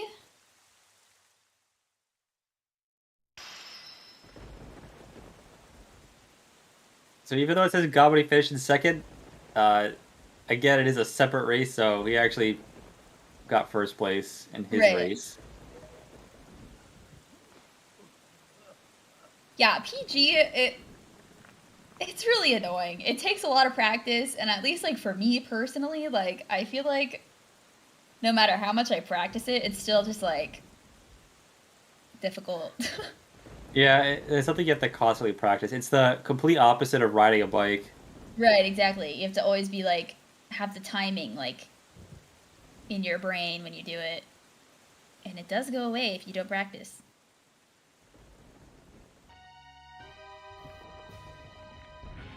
So we didn't talk about this earlier, but like what Ronano is doing is going through the light maze, and like in like your casual playthrough, what they intend for you to do is to like fight Phantom Ganon in like each of these rooms, and then like his sword will like point, hey, GG. TLDR, we know the order of the puzzle is consistent. Yes. Hey. Dude, I got scared when I hit the eject button. Yeah. I like went to go put my controller down after I pressed the final A press, and then my button hit the eject button. Wow. Luckily, it just continued when I put it back in. That could have been bad. But yeah, that was fun. Yeah, you guys. Oh, I was very surprised at the amount of like new things I saw in a run. Like, because like EJ like pulled out like a new Helm Rock skip.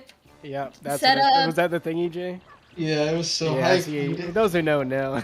Yeah. Like, I was like, what is happening?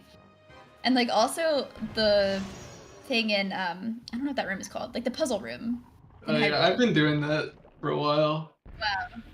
Well, at least the past couple attempts. I don't think it's still faster than walking around. It's just like dropping bombs to push yourself farther when you're walking down the middle. Pretty sure it's still not faster than walking around, but I refuse to walk around. What the? Did Zhor just like target hit the the tail? He was like target cam or like L cam. Oh no. Oh no. That's really unfortunate. So what can happen is like if you shoot the arrow like too fast, you can get like what's called like glitchy arrow, and it will just like go off to the side. Because like even though he was like aiming directly at the tail, the arrow just like went off in like a completely different direction. Yeah, you like press A a little bit too soon, and Link starts putting away the bow, but it still shoots. So like it aims where like as you put it away, the where it aims like slowly changes. It's weird. Oh, and Ronano just got killed by the bomb. Wait, he could save this. Dude, imagine. That would have been crazy. That was savable, and the most. Actually, I don't think so. Well, No, because he was holding a bow in his hand, not the sword. Oh, never mind. Backflip lift off. Yeah, that was an alright race, I guess. I got caught in FF1. Right. I had a slow crescent, had a slow getting to Forest Haven, had bad beetle storage, lost a minute at the reef, lost I don't know how much to barrier skip. Yeah. You had a nice little chat with Tetra. Oh yeah, I was stupid. I haven't gone late there in so long. I was trying to pick up the bomb and like throw it away. But then she wouldn't let me. Yeah, that's the first time I ever did a different setup for barrier skip. Oh, did you do two side hop? Yeah, I did the mini. I was gonna do it, and I was doing it like pretty consistently. Then I did like one more like attempt right before the race, and I failed it. Oh yeah. And I was like, yeah, well, okay, I also never got to mind. finally show off my epic lineup for the angle for barrier skip. Oh, I didn't. Cool. I don't remember. I think we were pretty close. I might have been being barrier skip too. We were very close. I lost 2 minutes to trial skip, so you know what are you gonna do? Oh, I see. I see. Almost 3 minutes actually. That's cool. So like you guys like might have noticed that like Ronano just picked up a Knight's Crest. So like that's like one of the consequences like we talked about earlier of like getting the spoils bag. Like the spoils bag is not helpful. If anything, it's like kind of like detrimental because like when we like kill the dark nuts, then like they can drop those, and if you accidentally pick one up, it's like a little bit of a time loss. Yeah, I almost got by it at FF1 with the joy pendant. Right. Yeah. It was like sitting in front of the door. You know that the first ropes room in FF1 that's like the run ender room? Yeah. Yeah, I last night I made a new setup for that room. Grab the rope. Yeah, and I forgot to do it today. It's sick. You get 2 rolls. It's amazing. Oh. Zhor shooting arrows. But I forgot to do it because I forgot where the room was. Like I loaded into the room, I'm like, oh shit. But it's okay. Yeah, then we both went for the hover immediately, I think. Yeah, you and Gob both did the hover. EJ Yeah, I got pressed- healed by the fairy. Gob, were you Yeah. going for the heal? Yeah, I pressed B1 too many times. I see. Because I don't want to get hit by the bomb. But I was out of Yeah, magic. it's I forgot I annoying. needed magic, so I'm like, oh, I can just like. But like when I did the camera fix, I heard the magic depleted noise. I'm like, oh, I forgot I do need magic for this. So like whatever. So I accidentally pressed B1 too many, so I was like barely ahead of the pot, but it's okay. Yeah. I was a think little this is disappointed. Oh, go ahead. I was just gonna say, this is Zor's like second Morth load, I think. Yeah. So Zhor is going for the Morth world record right now, or at least the Morth tourney record.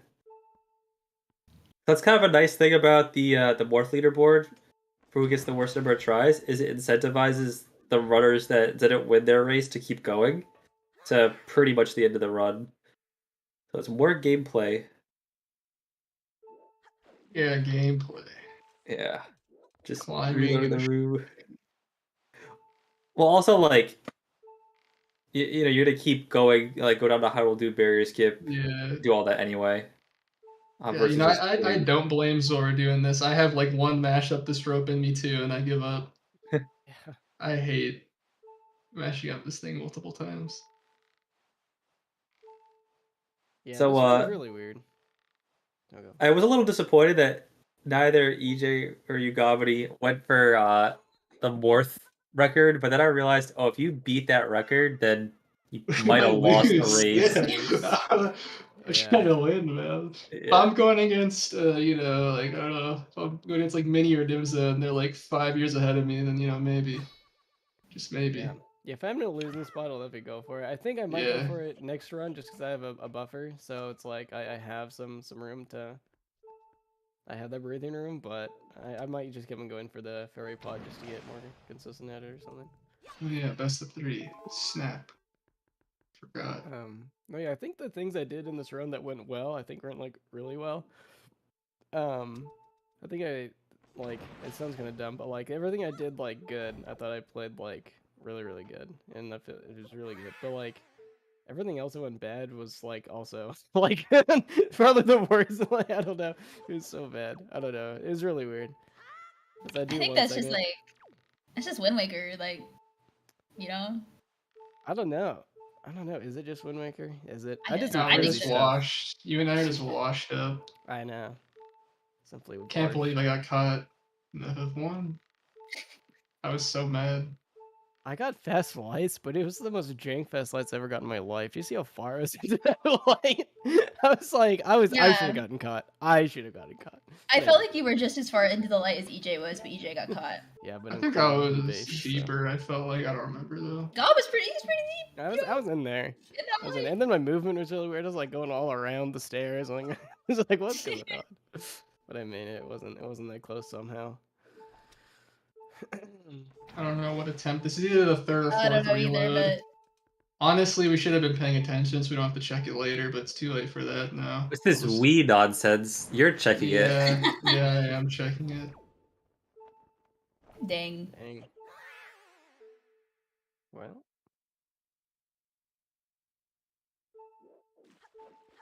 Once again. Ronano, Remind me, what's the record to beat is It's 13. 13. Okay. Now Zhor in practice did get 28, so you know he has a chance. He's definitely Right. well practiced in the bad Morth RNG. He's experienced with the bad Yeah. RNG. How did that arrow miss for Ronano? Oh my I God. have no idea. This is not the first Barely time I've seen spotted that it. happen during his Puppet Ganon. I think, yeah, you know, I'm not even gonna speculate.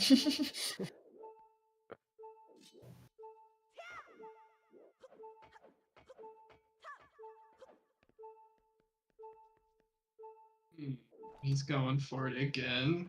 Also, I can't even hear the shots anyways, so I mean, I guess I'm gonna have to check it anyways. Yay! Hooray! Okay, Oh, definitely God. not the record. You spoiled me.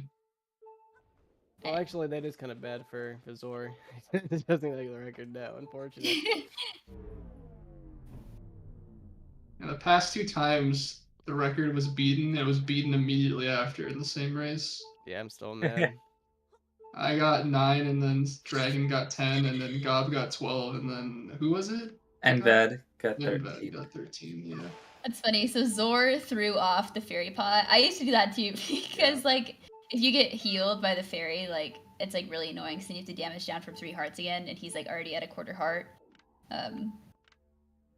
Yeah.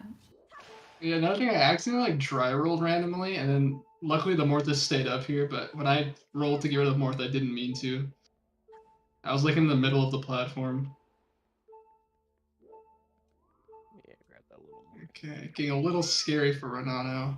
Yeah. As a So quarter like heart. Yeah.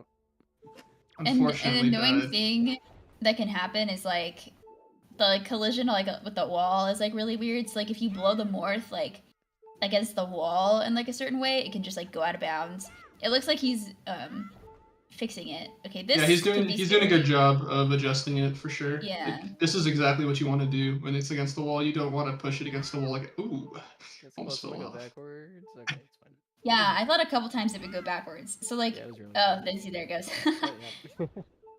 Sometimes if you're like really close to the Morth and you like blow it with the leaf, it Blow could pot. just go backwards. Yeah, so nice What's the spot. bot doing there?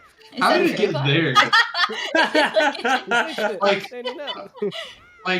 Like it could like go along that path, but how did it like get to the right of it a little I bit? don't know. I'm more That's concerned that it fixed itself. Yeah. Yeah, that was weird. I've never seen that before. Wow. Well, So- there it Zhor did a really nice job of good. adjusting for what the Morth was doing. So yeah, it was great. Yeah, I think I got one of the worst Morths ever. Like it took like a lot of blows to even get it up. It kept on like not going up, and then I think what happened to me was it went close to me, immediately touched the lip, and I was moving anyways as I was expecting it to be further back, and then I just instantly fell off. Is what I think would happen. Luckily, I dodged it on the way down because if I didn't, it would have been over. I like made sure to move out the way. I feel like that's one thing that happens with a lot of people is they get so stun locked that they is. Oh, wow. I respect the attempt at a backup. Yeah. that would have I been agree. so nuts. I think he would have not had enough time to get the heart, maybe. Probably not. I think if he mashed his little heart out, I think there was a chance. Also, if he didn't like fall into it, if he like stayed level, I think he maybe had a chance. Yeah, so okay, so what happened is like you need to like set the bomb down in front of you, but he accidentally like sword dropped it, so like the bomb went behind him. But like you need it in front of you basically. So yeah, it was a nice attempt at a backup. It's just like the falling animation is like really funny. Also, you do fall faster when you get knocked down by a bomb. Right.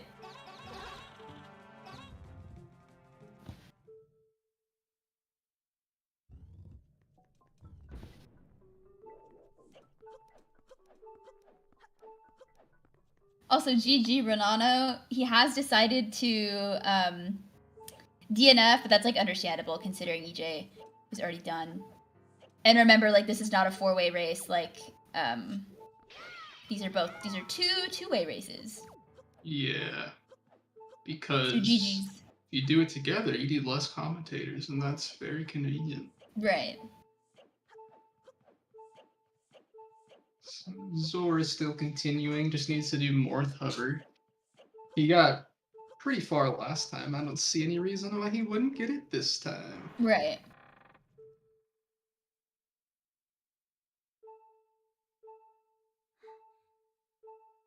Yeah, I've been kind of scared of liftoffs, but they went well today.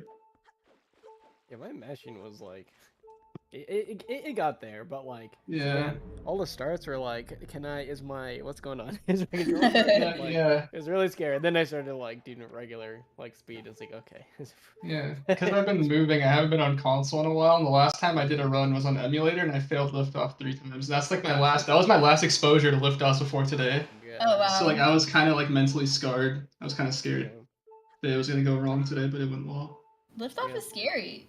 it is very scary. Yeah, it's possible that roll. my next runs for a while are going to be on CRT, and I am a little worried that all my time is going to be messed up again. We'll see. Yeah, I couldn't do MSS on a CRT. Yeah, I can't do that. I had to look at my OBS when I played on CRT for like a couple months. That's so funny. Yeah, I'm glad it's not anything like actual 100% where you have to do MSS and all those really, really, really tight tricks. Where it's just like, Oh, so that's pretty much what happened to me, except it was way closer. And it got me good. It's a good spot. Kind of far out, but you know, I he's like trying it to, like he's trying that. to move it again. I mean, it's fine, I right? believe- If he goes far away and walks to the right, it'll work, but Yeah. I think he had to go farther out. Like towards away from it. But yeah, yeah, I he would could have used that more, but it was Hey, a little look at risky. that. Even better now. Wow, Ronano got a shot on PG while he was spinning. Spin shot.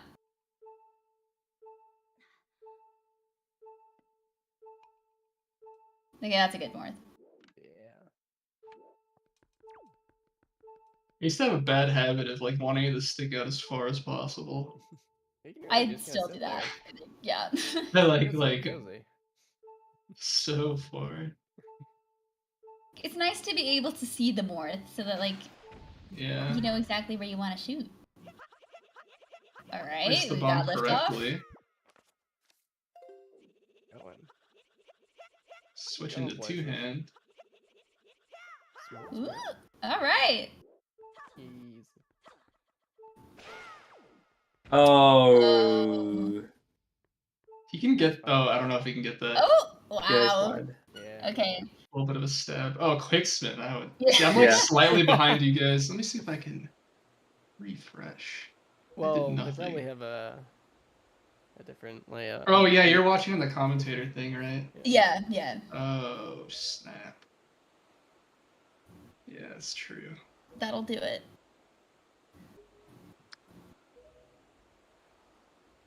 So we should be okay. He has 2 hearts.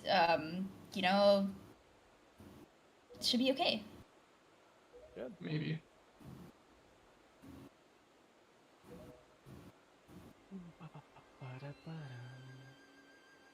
Fortunately, there's another like 4-minute cutscene. Yeah. Once Is it really that's 4 done, that's minutes? done. I don't know. No. A little bit less. No, around. A little Yeah, under takes 4 like- minutes. Yeah, like just Like under 4 a minute minutes to and 4 actually minutes to fight. Yeah. And the split is like just under 5 minutes.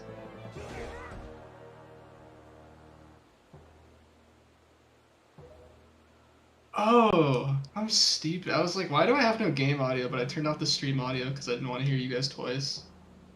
I'm dumb. I could have checked the Okay. Morths. Yes, Mac, I am ready to commentate for 3.5 hours tomorrow. Wait, I didn't think when you put it like in numbers like that, it kind of makes me sad. It's a long time. But yeah, there'll be another race tomorrow, which is Jim versus Dragon, and who's the other one? Zelkis versus Aloha, I think. This is happening tomorrow? Yeah, tomorrow at the same time as today, I think, like same start time, I think. Mm. Might be 1 hour later, but they'll be doing all 3 matches at once instead of just one like we did today. I think we're switching to Zhor's gameplay. Là. Tout à l'heure, j'ai fait une meilleure phase 3, mais là, elle passe relativement bien.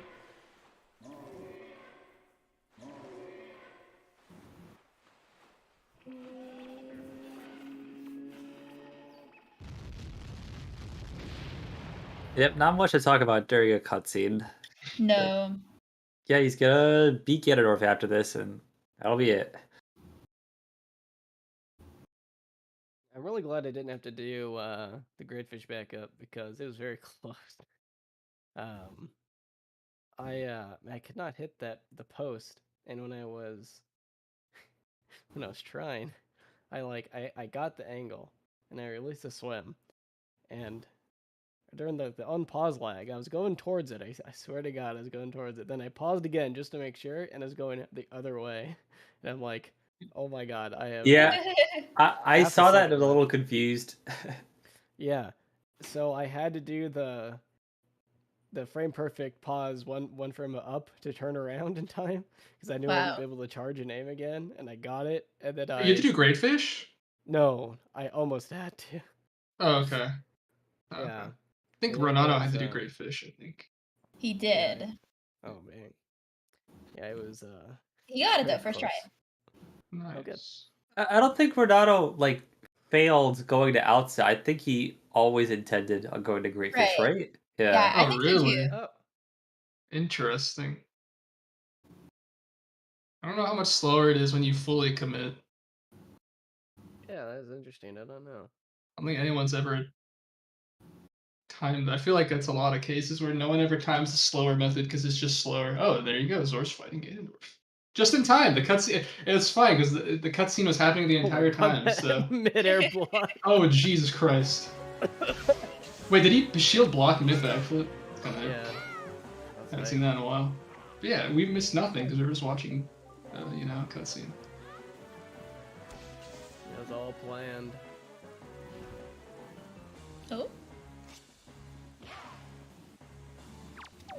We got phase Slap. 2. Puts the sword away, brings it back out for the swag. Oh, the kick. You don't see the kick too often, but it's kind of scary. You can't block the kick.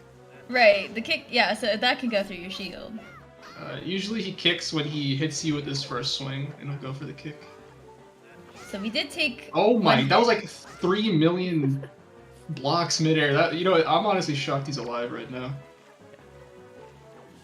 So all we need to do is just like reflect one light arrow, That was cool. hopefully. That was actually cool though. gosh. Whoa, he's jumping! He's jumping! Spoilers, oh my god. Well, I'm also looking at the race room too, but... GG. Jeez. Bam. Cool. No one died to Ganon. The Ganondorf. Yeah, some people died again in Puppet.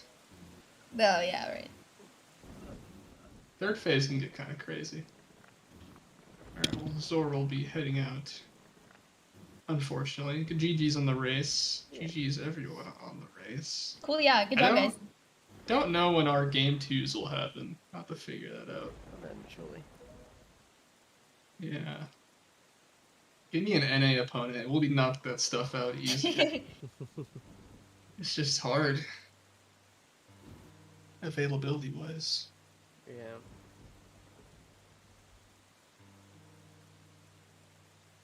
Yeah, that's everything on this end. That was cool. So there will be at least one more game minimum. 2 games more maximum. Depending on who wins the next one for both of them.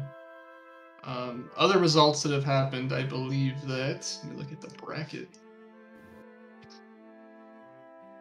J-Wist and Edvad have raced each other. J-Wist won game 1. Oh yeah, J-Wist and Envad raced yesterday, as PK said. J-Wist up game 1. Not sure when they're doing the game 2 either. I'm looking forward. Tomorrow are the 2 other scheduled matches currently, which is again Gymnast versus Dragon and Aloha versus Zelkies. Both happening at the same time. They're going to be doing another 4-way, so that's going to be cool. That'll be a pretty exciting race. I haven't seen Jim run the game. Well, he did some seeding races, I guess, but... Jim did a like seeding race, right? He'll be more into form, maybe, and it'll be kind of exciting to see that. Because he's kind of a menace. Aloha got a 115 yesterday, too, I think. I believe. PB, so he's slowly becoming a monster, too. Honestly, there's not a lot of safe spots in the bracket, like at all. No. Yeah, and like the scary thing is like with Morts too, like I think any race could really be, you know, anybody's race. God potentially winning just to go against Mini. Tragic, really, huh? It's okay. What's a mini anyway? I'll beat that guy. What is he? Like British? Dude. I win those.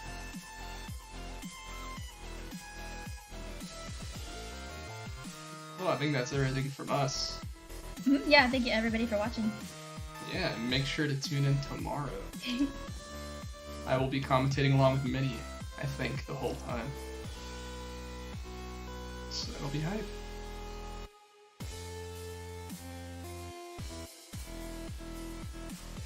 So I didn't pay too much attention, so I think you talked about the best of 3 between Sea Dragoneer and Gymnast, starting Yes. tomorrow at 2 PM Eastern, Yes. where that'll they are also be a planning full- all 3. Let's see if we can restream it. We have it on our schedule.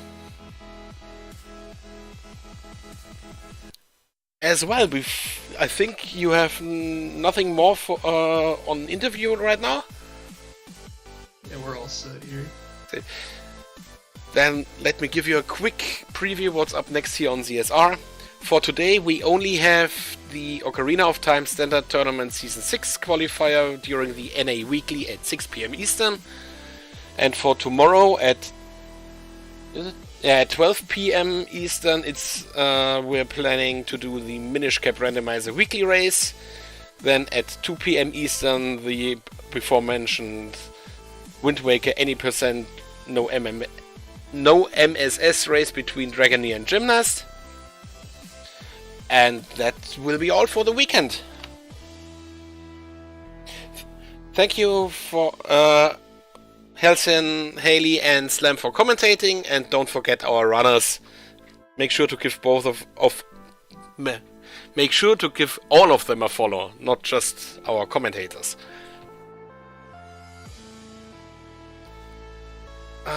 Let's see, do we have a raid target? I guess not.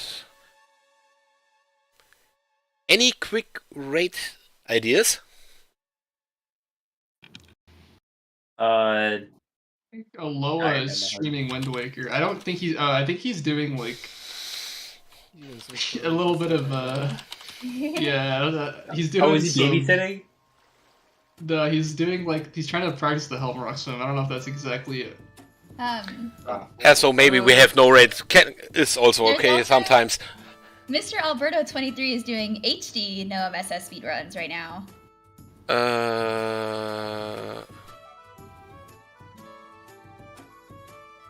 Can you write the name down, please, so I can raid over? In the chat. Okay, thank you. I have it. So, before we read over to him, thank you very much for watching, and see you next time here on ZSR.